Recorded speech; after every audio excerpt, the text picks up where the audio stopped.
I, James Ssaka,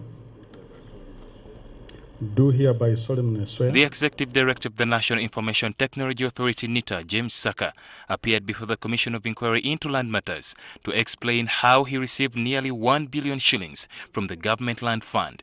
The Commission was concerned that Ssaka was paid 928 million shillings in 2015, yet the initial valuation in 2003 was only 15 million shillings. Between 15 million and 928 million is almost 60 times as much, I think.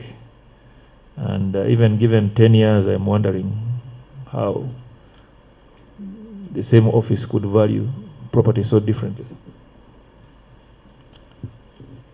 This offer of 15 million was a very low offer, and actually we rejected it. Have you any idea what the market value would have been in 2003 of your land?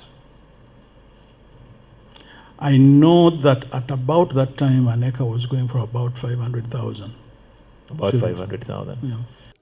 And of the 640 acres he sold to government, 192 acres were unproductive and unencumbered, yet these areas were valued highest at 480 million shillings. At least 30% of the total land mass sold had hills, and a river also ran through.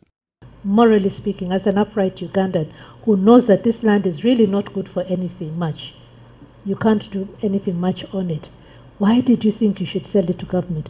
To begin with, it doesn't really qualify for the land fund because it was unencumbered.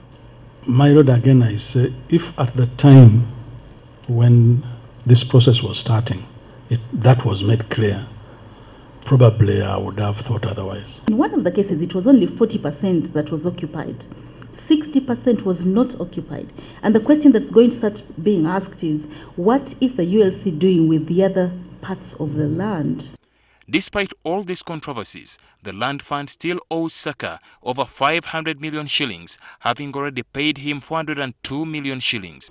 In total, I have received 5 installments: 100 million, 50 million, 50 million, 102,600,000, 100 million. The latest was 8th of August last year.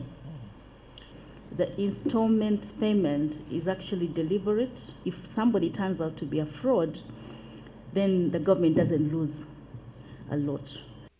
Meanwhile, Ssaka tapped into his knowledge as an IT specialist and advised government to attach national IDs data to all land titles to prevent land fraud. Over years, these 150 or so titles that are missing, eventually owners will come up.